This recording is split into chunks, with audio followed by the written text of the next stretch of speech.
les passionnés de couture et bienvenue. Vous avez été nombreux à me poser des questions sur le fameux point élastique.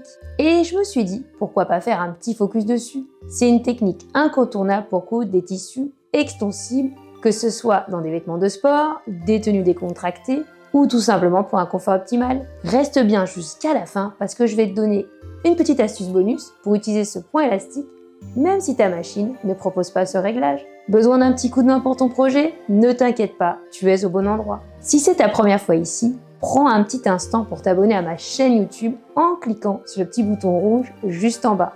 D'ailleurs, n'oublie pas d'activer la petite cloche pour ne rien louper de mes astuces et tutos. Un petit pouce en l'air et un commentaire, c'est le combo magique. Ça m'aide énormément dans mon travail et surtout, ça me fait super plaisir. Merci pour ton soutien. Si tu n'as pas le temps de voir le tuto en entier maintenant, pense à l'enregistrer pour le retrouver facilement plus tard. Et retrouve plein de patrons gratuits sur mon blog.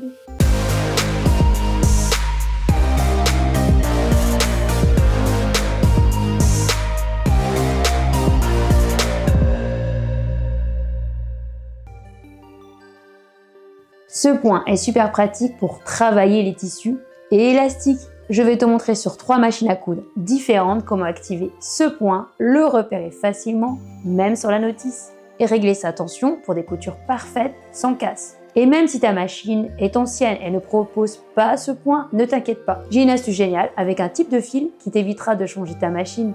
C'est parti! Dans mon exemple, je vais utiliser un tissu élastane. Il est très extensible. Je te montre comment activer le point extensible sur cette machine mécanique. Ici, c'est ma zone pour sélectionner un type de point. Ce bouton sert à régler la longueur du point, mais aussi activer la boutonnière et le point extensible. J'ai activé le point extensible. Ok? Je vais assembler le tissu. Regarde, on dirait que ça fait du surplace. En fait, ça coud un point en avant et un point en arrière. Ici, on voit ma couture. C'est le fil rose. Si je tire dessus, la couture ne craque pas. C'est ça qui est magique. Si tu prends le point droit classique, tu tires sur le tissu, la couture va craquer. Qui a déjà essayé? Par contre, pour découdre, c'est beaucoup plus galère. Je te conseille de bâtir ou de bien épingler tes matières. Ça, c'est ma machine électronique. Je vais chercher le point extensible. C'est le numéro 2. Je l'active. De base, j'ai 4 points par centimètre. Je vérifie le pied presseur, conseillé par la machine. Comme ce n'est pas le bon qui est fixé, je le remplace rapidement. Je mets le bon pied presseur. Je mets mes fils en arrière. Je couds rapidement sur 4 cm et on va comparer la qualité du point. J'active l'option aiguille basse. J'adore cette option. Voici ma couture en jaune. Elle est de même qualité que ma machine mécanique. Si je tire dessus, la couture ne craque pas. Comme tu peux voir, je tire bien fort. Alors ça, c'est ma nouvelle machine électronique. Parfaite pour proposer des ateliers de couture pour les débutants.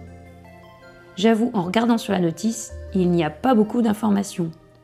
Sur la machine, le point numéro 2 me paraît le point extensible. Du coup, je le sélectionne. Je teste rapidement le point. C'est bien celui que je cherchais. Je couds un peu.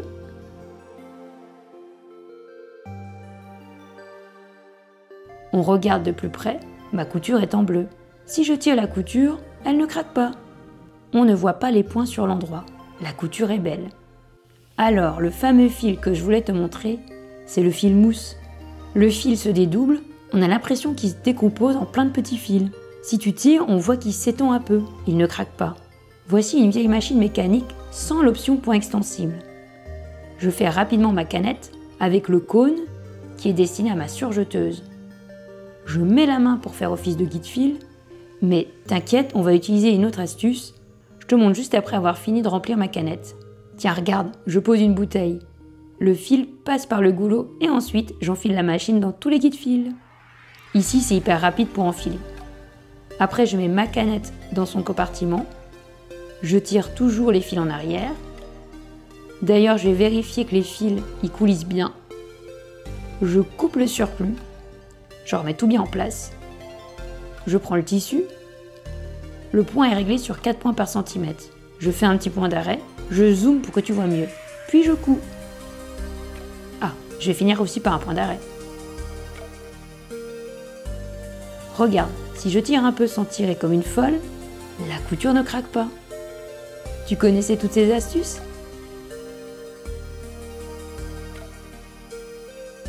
Bluffant, non? Alors, qu'est-ce que tu en penses de ce point élastique? C'est quand même bien pratique. Pas besoin de changer de machine grâce au fil mousse. D'ailleurs, qui connaissait cette astuce? J'aimerais beaucoup savoir si ça t'a aidé. Si ce tuto te plaît et te facilite la couture, n'hésite pas à le partager autour de toi. Souviens-toi aussi que tu peux m'identifier sur les créations faites à partir de mes tutos. Pour ça, utilise les hashtags @AteAlaska et ajoute #couturefacile pour qu'on puisse aussi admirer tes œuvres ensemble. Tu peux aussi les partager dans mon groupe Facebook Rendez-vous Couture pour échanger avec d'autres passionnés et te faire inspirer. N'oublie pas d'ajouter le hashtag Rendez-vous Couture pour nous montrer tes réalisations.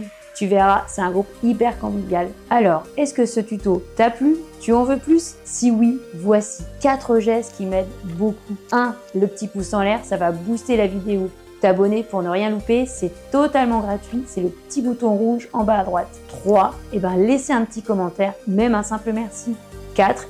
Partager le tuto avec tes amis sur les réseaux sociaux. Et pour celles et ceux qui veulent un accès exclusif à des vidéos et promotions, vous pouvez désormais faire un don et devenir des abonnés étoilés. Ce soutien m'aide aussi vraiment et je vous en remercie du fond du cœur. Pour activer ces nouvelles fonctionnalités, utilise le bouton rejoindre et garde à l'esprit que le bouton rouge est uniquement pour s'abonner gratuitement. Voilà, tu sais tout maintenant. Puisque Noël approche, petite question pour vous. Si tu pouvais coudre un cadeau pour un proche, ce serait un accessoire pratique comme un sac ou une pochette, un vêtement douillet pour l'hiver comme une écharpe ou un pull, ou une décoration de Noël? Partage ta réponse en commentaire, j'adore savoir ce que tu prépares et ça me donne aussi des idées pour des futurs tutos. D'ailleurs, si tu as loupé le tuto sur le tour de cou, adulte comme enfant, c'est très pratique pour les saisons fraîches.